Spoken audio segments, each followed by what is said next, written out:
안녕하십니까. 벽음사 지산입니다. 이번 회는 스님에게 예가 아닌 것 같지만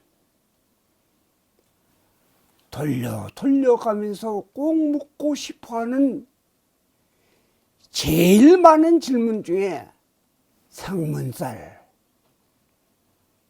의한 탈, 제사 등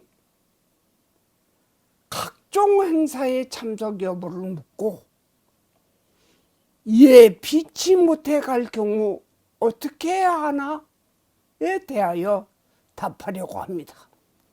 스님은 벼슬이 아닙니다. 가장 이상적인 스님은 신도들의 두려움과 무명을 깨우쳐 주는 것입니다.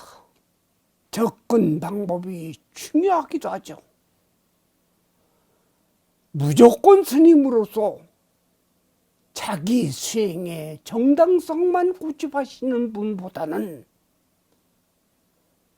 함께 희노애락을 하면서 서서히 물들게 하는 것이 중요합니다. 그래서 송구스러워 말고 기탄 없이 묻도록 합니다. 본론에 앞서 보시는 화면에 구독 글씨가 보이면 눌러주시고 또한 좋아요 표시인 엄지척도 눌러주시면 유튜브 제작과 불교 포교에 큰 힘이 되겠습니다. 이 또한 무죄 보시하는 것입니다. 자, 그러면 본론으로 들어가서 오늘의 주제를 이야기하겠습니다. 우선 크게 나누면 상을 당한 자식과 배우자, 친인척 등 상을 치르는 동안 때 계속 있어야 하는 분과 문상객의 처지와는 다릅니다. 돌아가신 분은 자식들에게, 상주에게 머무를 수 있습니다.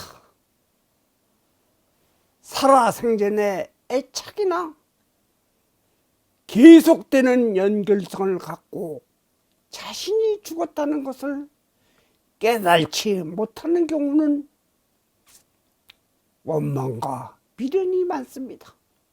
이때는 상주, 즉 자식, 손자, 배우자에게 하고 싶은 행동이 이나 말을 하려고 하므로 그들이 아프거나 꿈속에서 나타나 선몽을 할 때가 있으며 또한 일상생활에 어려움을 겪게 하는 경우가 많습니다.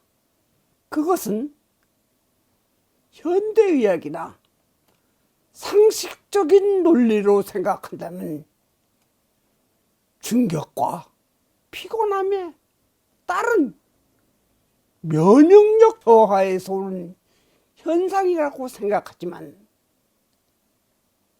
반드시 그런 것만은 아닙니다. 연간은 과학으로 해설되지 않는 그 무엇이 있습니다. 그래서 소수는 가족이나 상주에게는 경전, 무상계를 작은 글씨로 써서 몸에 지닐 것을 주문하며 절대로 귀신을 쫓는 방편을 못하게 합니다. 자신을 보호하려고 하는 방침이나 민간 방식의 주술 등은 반대하는 편입니다. 결국은 더 큰 화를 입게 되어 있습니다. 다음은 문상객입니다.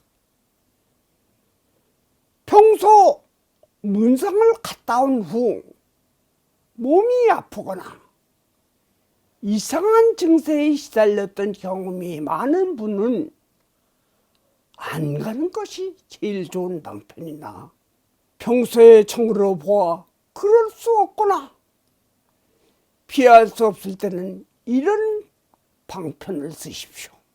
자신이 독실한 불교 신자라면 반야심경이나 금감경 4구기를 모두로 쳐서 소지하시고 3번 이상 암송하십시오. 이 또한 카드로 명암 크기에 만들어진 것이 있으니 구입은 어렵지 않습니다.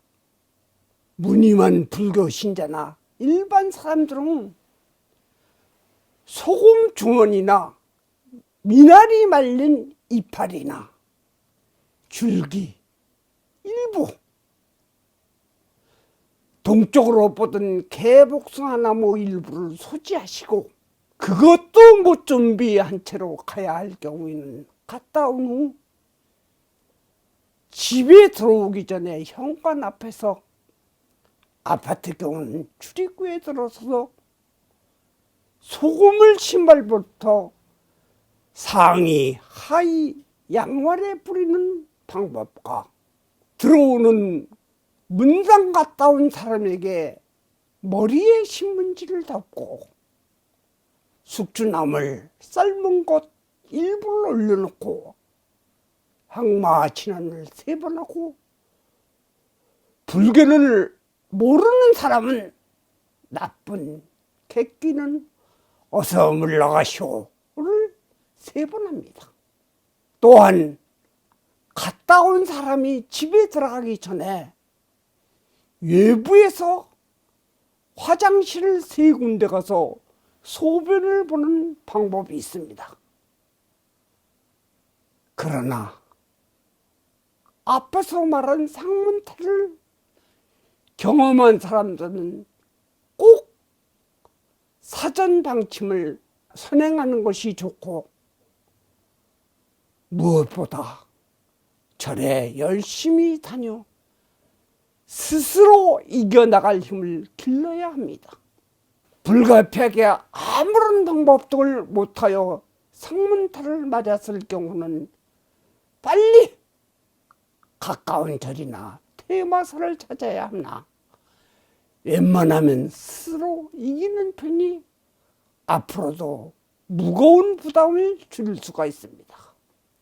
절에서 하는 구병시식이나 퇴마사가 하는 의식은 많은 경비가 들고 하는 사람에 따라 그 효과가 다르니 잘 판단해야 합니다. 또한 임산부나 결혼을 앞둔 당사자는 6개월간 상갓집, 사고 현장, 사망한 지 3년 미만의 제사에 다른 장소나 절에서 하는 49제 행사에 동참하는 것은 좋지 않습니다. 그 외에도 절, 명부전, 조사전, 삼성각, 산신각, 미타전으로 영가의 위패가 모셔진 곳, 또 일반 사상, 합동위령제 등에는 안 가는 것이 좋습니다. 무시하고 갔을 경우는 나쁜 일이 생길 우려가 큽니다. 가급적이면 조심하는 것이 최상입니다. 실화를 소개하겠습니다. 지금으로부터 15년 전 진수행 보살이 있었습니다.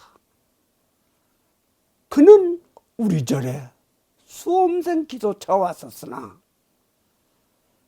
상담 도중 위에 말한 곳에 가면 안 되는 사람인 것을 저는 알게 되었습니다.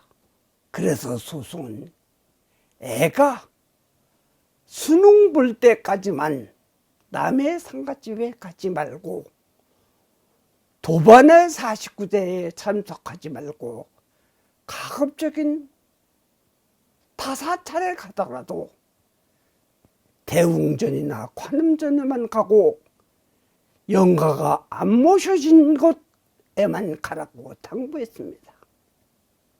그런데 일이 터질려는지 갑자기 같이 기동하는 다른 수험생 엄마의 오빠가 교통사고로 돌아가셔서 생각 없이 문상을 간 것입니다. 물론 스님의 당부가 생각났으나 절에 도반이 어려움에 처해 있는데 이것쯤은 괜찮겠지 생각하고 아무런 사전 방침 없이 간 것입니다. 그런데 다음 날이 되자 몸이 근지럽고 머리가 아프며 누가 옆에 앉아 있는 것 같습니다. 그때가 수능 2주 전입니다. 보살은 눈이 충혈되고 헛소리까지 하는 것입니다. 그래도 아들의 좋은 성적을 기원하는 모성애는 참으로 대단했습니다. 신체적인 고통 속에서도 아들을 위한 기도만을 하는 것입니다. 소수는 어떻게 하라고 조언을 했으나 그 소리가 들어오는 것이 아닙니다. 드디어 수능 당일이 되었습니다. 수능 시험을 치러 가던 아들이 갑자기 후진하는 택시에 치여 다리가 부러진 것입니다. 수능 장소에 못 가고 병원 응급실에 가서 대수술을 받게 된 것입니다.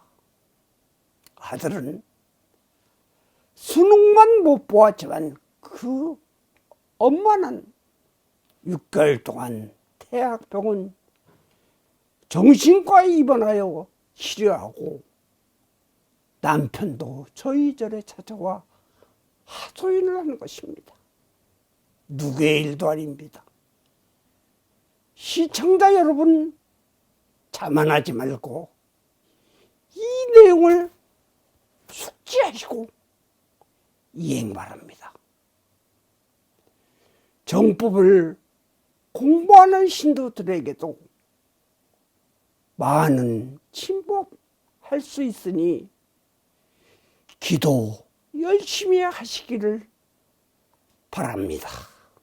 나무 석가모니불, 나무 석가모니불, 나무 시야본사 석가모니불.